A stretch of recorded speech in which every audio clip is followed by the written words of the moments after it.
Welcome to episode number 85 of the Beyond Social Media Show, the podcast for marketing, advertising, public relations, and communications professionals. We're recording live now on Google Hangouts on Air, February 28th, 2015. My name is David Erickson, your co-host. You can find me at @DErickson on Twitter. I am the VP of Online Marketing for Kowalski & Courage, Minneapolis public relations firm. I am with my co-host, BL Achman, who you can find on Twitter at What's Next. Her Twitter handle is What's Next. She is the CEO of Maximum-Plus.com. She writes for Ad Age. You can hire her for all things Google+. You can reach us on the show at BeyondSocialMediaShow.com. Our Twitter account is BS Media Show. Subscribe to our email newsletter, weekly free newsletter, so you won't miss a podcast. You can do that at BeyondSocialMediaShow.com/newsletter, exclusive content. We have a format of talking about the worst things that happened in communications the past week, the best things that happened. We talk about some shiny new objects we're enamored with, and we wrap it up with some statistics, marketing statistics you'll want to know. BL always has the honor with leading with the worst of what happened last week. BL, take it away. What was the worst thing that happened last week? Well, I wasn't quite sure if I wanted to put this in the worst or the best or where it should be, but the reason I have it in the worst is because I really just feel like Google has blown the marketing of Google+. And so Sundar Pichai, who is the EVP of products at Google, did an interview with Forbes in which he said that Google may be considering separating photos and Hangouts from the Google+ stream. Many people have speculated about that, but this is the first official nod. And he admits that Google has done a lousy job of marketing the platform, and that's what this is doing in the worst section, because that's absolutely true. And it seems to me that, you know, rather than pulling it apart, they need to drastically uncomplicate Hangouts. They need to add the features to Hangouts that those of us who actually use it repeatedly request, and they need to hire people who actually use the platform to market it in order to eliminate the many pervasive myths that I have linked to in the show notes. And, you know, I just want to say that Sundar and Larry Page, I'm immediately available to assist with multi-channel marketing for Google, and I could put together a crackerjack team in a matter of days, perhaps minutes.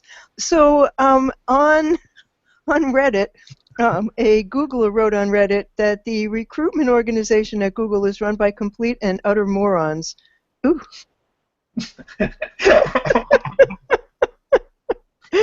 Those were not related stories, but in a way they are. I heard, I had the same story and I put it in best. And, the reason I did is because it seems like a logical move to separate the components of it. And perhaps that would simplify it, taking photos and making it a standalone site or standalone app or whatever, and taking Hangouts and turning it into its standalone channel. Maybe the complications are tying them all together, Google Plus and Photos and Hangouts and everything. So who knows? Let's just hope they don't abandon them. Well, I seriously doubt that they're going to do that. And also this week, Firefox introduced HELLO, which is a video conferencing platform that doesn't have a lot of features, but you don't need any kind of sign-in or account. So are they going to add features to it? Are they going to compete with Google+? It's quite possible. Why wouldn't they? But you know, I don't think that separating them without also bringing communities makes any sense at all. And the real stuff happens in the communities on Google+, and several of the people who are watching right now know that. Right, Ray Hiltz? Right?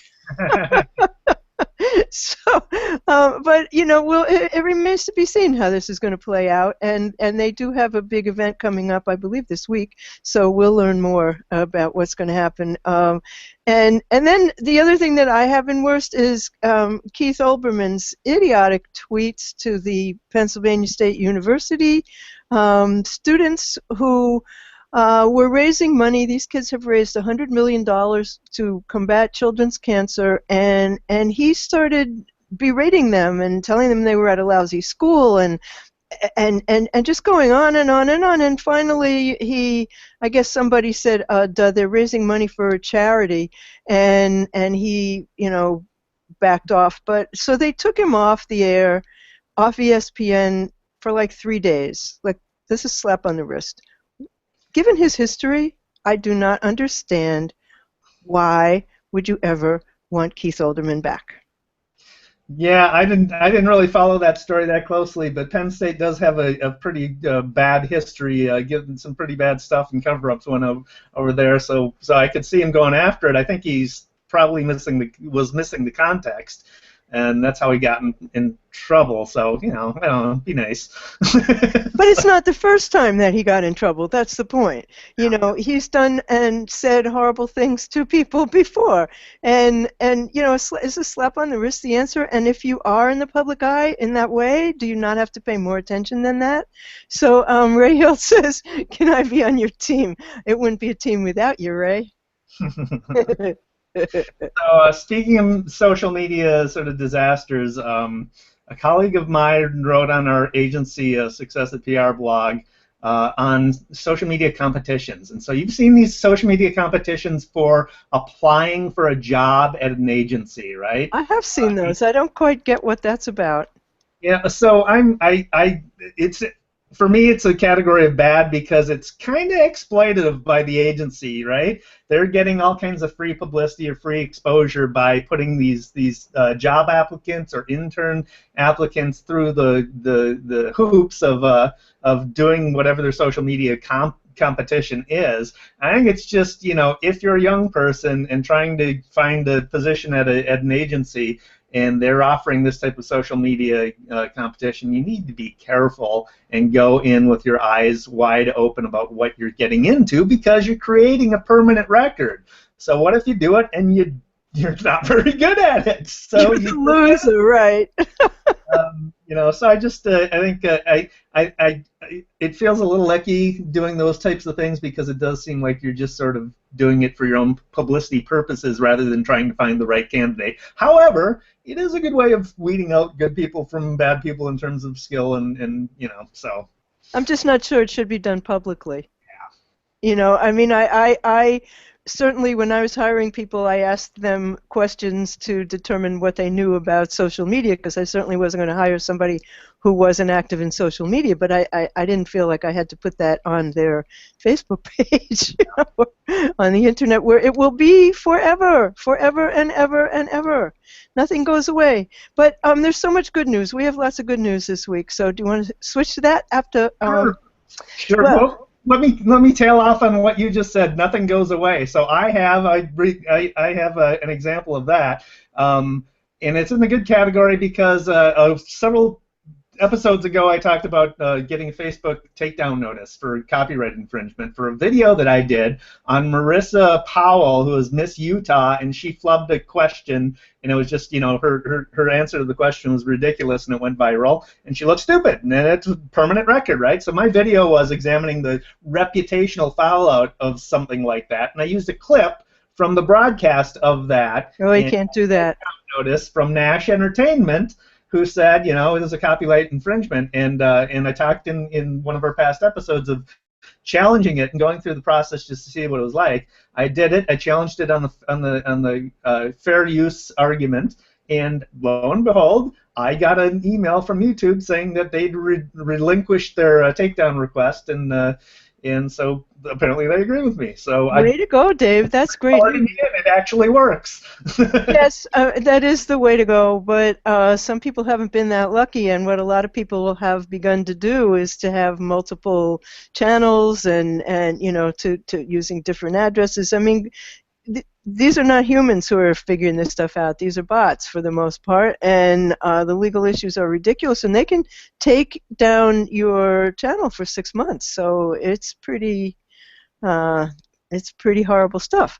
But apparently you're not allowed to run even your own video inside a video, which is completely ridiculous. But on the internet good news side, yay, net neutrality won. The FCC says the internet is a public utility, which we've been saying forever. The internet is a public utility. So it was a 3-2 vote, and it established a new open internet order, and it has strict net neutrality rules. No more site and app blocking, no more speed throttling, no more paid fast lanes. Yay! And so it was recognized by President Obama in a handwritten note to Reddit that they published, in which he said, "Thanks, Redditors. I wish I could read his writing. Wish I could upvote every one of you for helping keep the internet open and free." And it's handwritten, and he signed it. And how cool is that? I mean, that really is. That there's an example. People talk about slacktivism derisively, about going online and promoting a cause or whatever. This is an example of where it actually worked and turned things around. So good on us. Good on internet. Take that, Comcast. So, then we have actually. I have this in the good news because it's ultimately good. But Representative Aaron Schock, who's already facing a variety of ethics probes and who reportedly spent more than $40,000 on private air travel since 2011, and took his interns to a Katy Perry show that was sold out, and he called it a PAC fundraising event. Well, Associated Press cross-referenced his Instagram account, where he blithely posts his photos and videos of all his fun things that he does, his travels, and busted. Oh, that's hilarious. I mean, we keep saying this, everybody knows this, what goes online stays online, but do you think as a public figure that your Instagram account will not be seen by news organizations? Ever? What goes online stays online, and it's time-stamped, so there's that as well. I know. And he had a wonderful time. You can see him doing all kinds of cool things. He's having lots of fun. So the Oscars were last week, right? Did you watch that? Huh? Yeah. I didn't watch. I didn't watch them either, but there were 2 stories that came out of there, some that were pretty cool. So I watched it after the fact, basically. Dove, one of your favorite brands, BL. You've talked about Dove's real beauty campaigns in the past. They were one of the online winners from the Oscars. I don't know if you call this newsjacking so much as event jacking, maybe. And Lego was another one. So Dove extended their sort of real beauty campaign to the Oscars by encouraging people to speak beautiful during the Oscars. So with the hashtag Speak Beautiful. The Oscars, of course, are the Super Bowl of snark, where everybody tweets negative things about celebrities' appearances and everything. So Dove countered that with the Speak Beautiful campaign. It's in keeping with their ongoing attempt to redefine the notion of beauty, right, through the Real Beauty campaign they've been doing for years. And so it's not like they jacked the event and said, I'm the brand here and I'm injecting myself into it. They were a natural part of that conversation. They had 51,000 plus uses of that hashtag Speak Beautiful during the Oscars, 46,000 responses to the @Dove Twitter account. So really good campaign there. And then Lego also, this is awesome. Everything is awesome with Lego. This is from an Adweek article by Christopher Heine. The brand created actual Oscar statues made of Legos and handed them out to stars like Meryl Streep, Bradley Cooper, Clint Eastwood, Oprah Winfrey. There's a great tweet of Oprah holding her Lego statue, Oscar statue.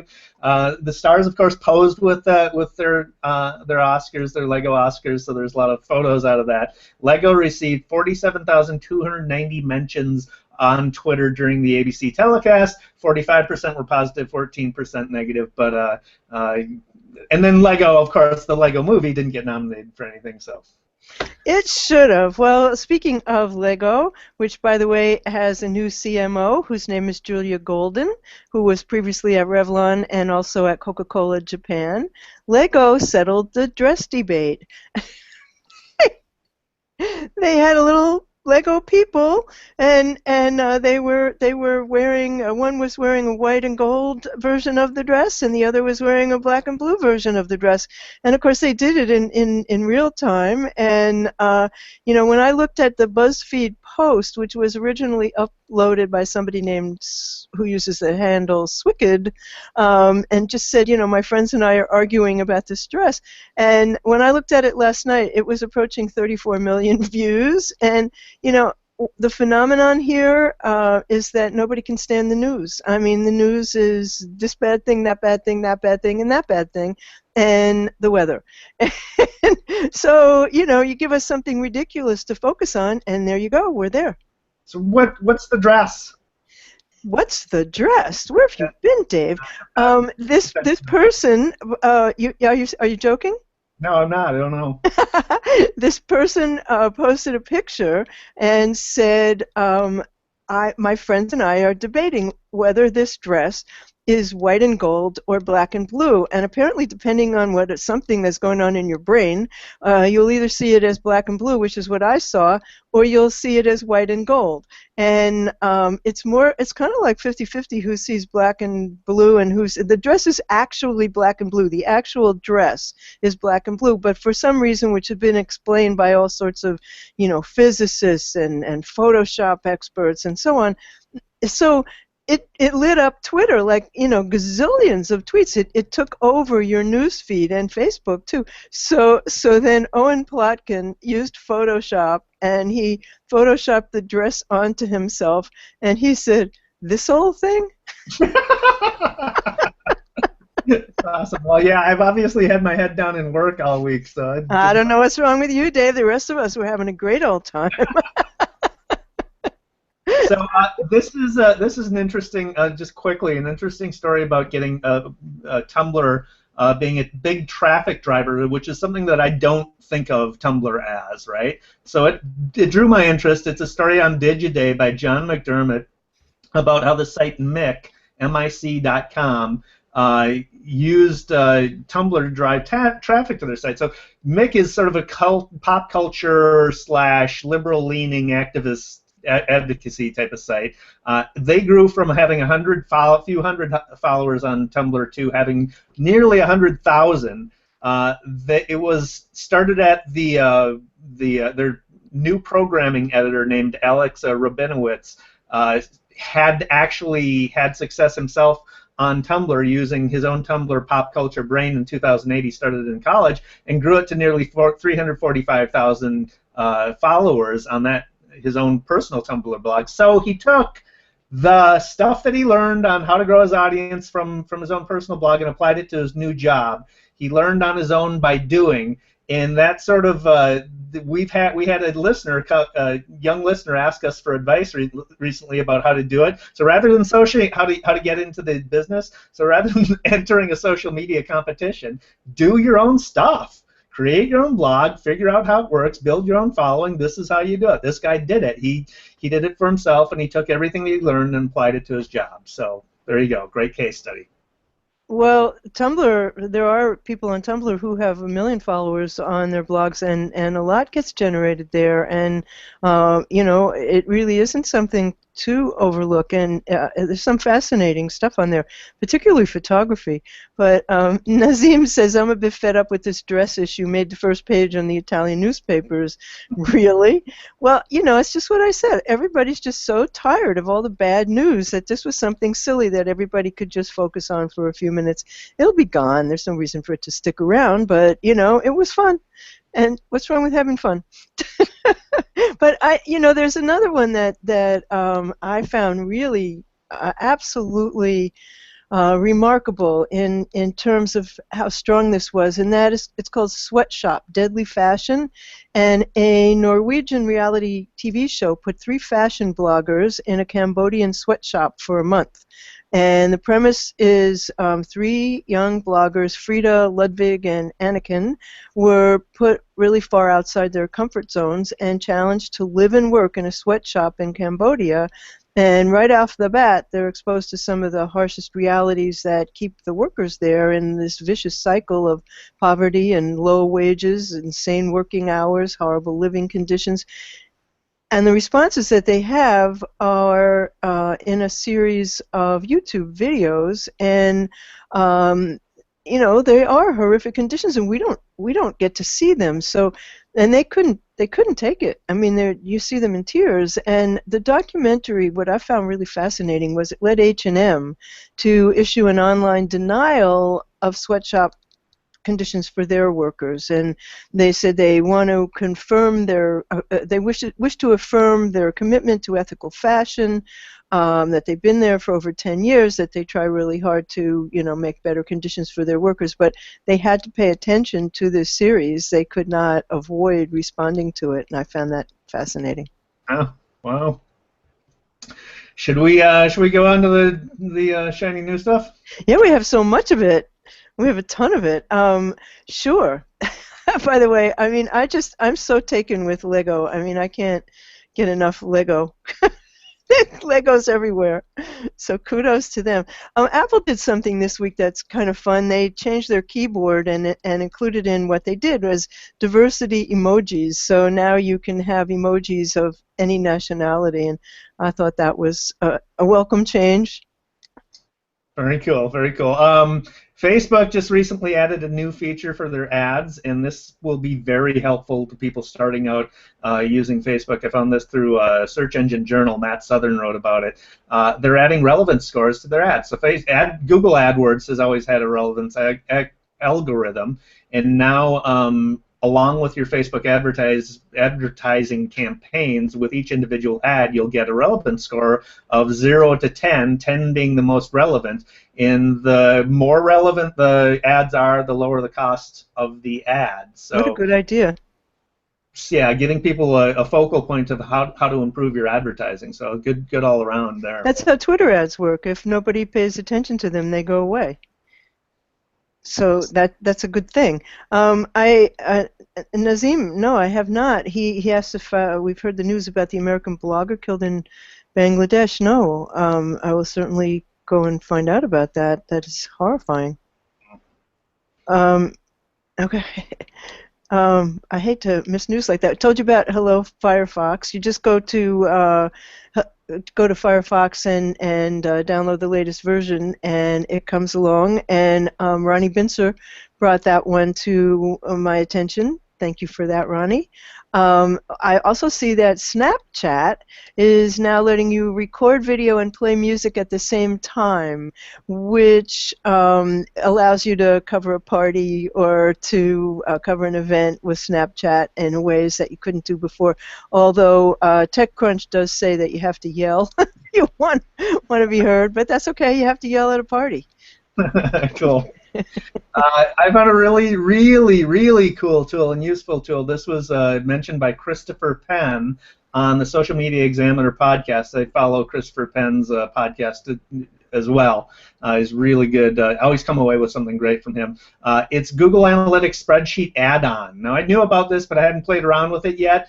It is an add-on that you can install directly from a Google spreadsheet, and it pulls in analytics from any Google account you're connected to and allows you to create your own custom dashboards within a spreadsheet using your Google Analytics data. So for like reporting to clients, you can create your own custom dashboard with all your key performance indicators and metrics and everything, and then share that spreadsheet with them. So pretty cool. And then format the charts the way you want them. So that's all I got. Should we wrap this up? I have one more. Mark O'Neill in Make Use Of pointed out 5 tools that allow you to extract images from PDFs.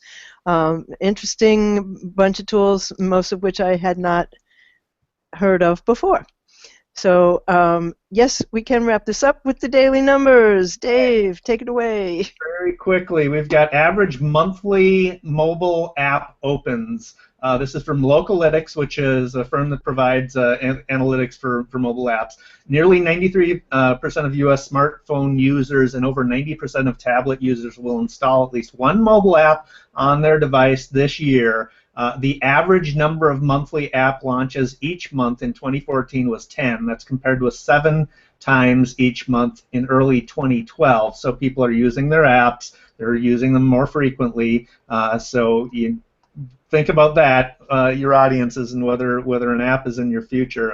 There's more and more do-it-yourself tools for apps. I don't know how effective a lot of them are, but and apps typically tend to be fairly expensive. but it's something you need to think hard about. People are using apps quite a bit. I have so many apps on my on my phone and my tablet, and I can't say that I use them all or even remember what all of them are, so I guess I'm not average. So we want to encourage you to subscribe to our new newsletter, and one of the things that we do in the newsletter is we include the things that we found interesting but didn't have time to cover in the show, also things that we find during the week that we think you'll like, and some surprises and some moments of joy. And so you can subscribe at beyondsocialmediashow.com/newsletter, and we hope you will. And we also want to, well, thank you for watching today, and we would really love it if you'd leave us a review at beyondsocialmediashow.com/85. And you also will find the playlist of the show and the video time-stamped either later today or tonight when we get there. And Dave, you want to take us out? Sure. So thanks again for watching episode number 85 of the On Social Media Show, the podcast for marketing, PR, advertising, communication professionals. I'm David Erickson, your host. You can find me at @derickson on Twitter. My blog is e-strategyblog.com. I also blog at my agency's blog, creativepr.com/blog. B.L. Ochman, you can find, my illustrious co-host, you can find at What's Next on Twitter. Her blog is what'snextblog.com. She is the CEO of maximum-plus.com, where you can hire for her things for all things Google+. You can find us on the show at beyondsocialmediashow.com. We're on Twitter at BS Media Show, and again, subscribe to the email newsletter. And thanks for watching. Yes, thanks for watching. See you again next week, same time, same station.